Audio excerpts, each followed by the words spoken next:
video, I'm going to show you how to use the future value function to figure out what an investment today is going to be worth in the future. So in this demonstration, I pulled from GE Capital Bank their CD rates. They have CD rates going from 6 months to 6 years, and the interest rate is from 0.70% up to 2.27%. And I've already inputted the information in the boxes here. It's going from 6 years down to 6 months. The principal amount, I just put in $25,000 invested. The annual interest rate, I pulled from this column the interest rate, 2.27% down to 0.70%. GE Capital's CD rates compound on a monthly basis, so it's 12 periods per year, and I already plugged in the years, 6, 5, 4, 3. This one, 30 months is 2.83. You can see up here how I calculated that. It's 30 divided by 36 plus 2. 2 for 24 months is 2 years. 1.75 is 18 months. 1 month, 0.75 is 9 months, and 0.50 is 6 months. And the interest earned is a calculation. Monthly average interest is also a calculation that I like to see, and total amount returned. Now this is the future value. This is where we have to use the above numbers to get our future value, and then from our future value we can pull these interest earned and monthly average interest numbers. So I'll show you on the 6 years how the future value works. So the first thing you're going to enter is the equal sign FV, and I'll show you what you have to plug in.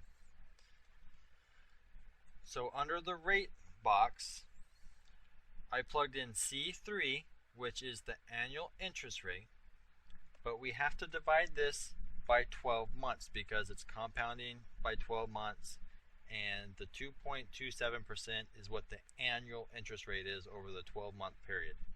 So we have to divide it by 12 to get the monthly interest rate.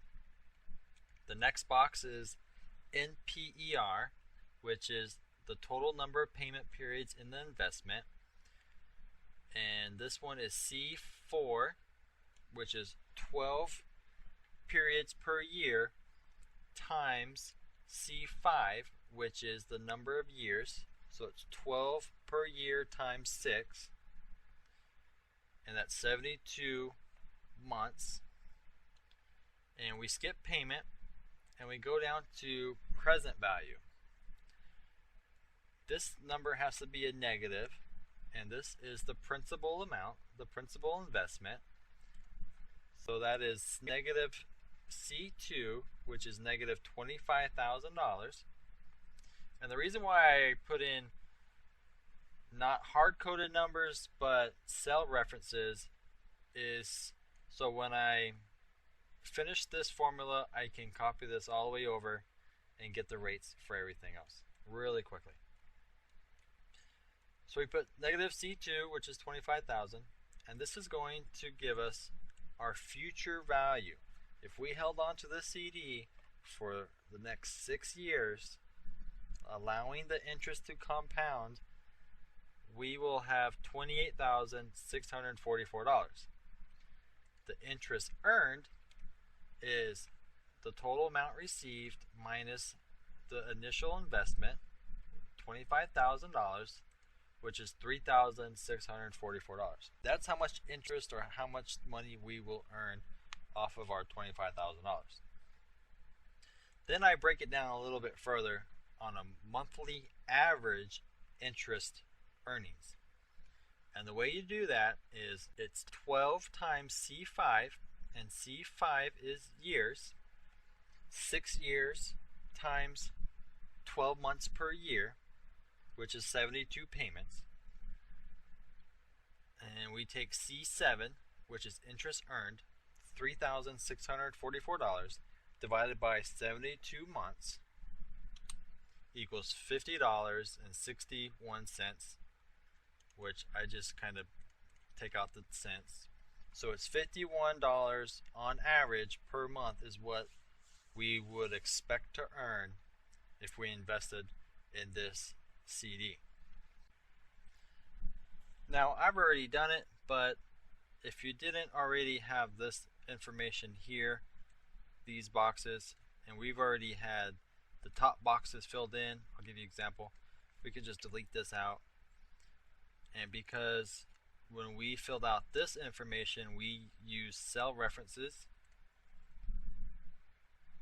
we can just copy this, drag it over, and now we have all the information on each different CD option that is available, and we can see going from 6 months, we can see an average of $15 being earned up to $51 being earned per month up to year 6. And I set this up where all this equals C2, so we can change $25,000 to, let's say, $10,000, and now we can see that we can earn $20 down to $6, or let's say $100,000. Now, with $100,000, we can have an average monthly earnings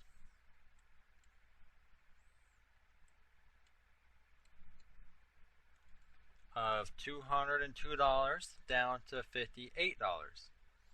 So for 6 months with the $100,000 invested, we can bring in $58 on average per month for the next 6 months. Or we can look at 6 years, and on a monthly average, $200 a month for the next 6 years.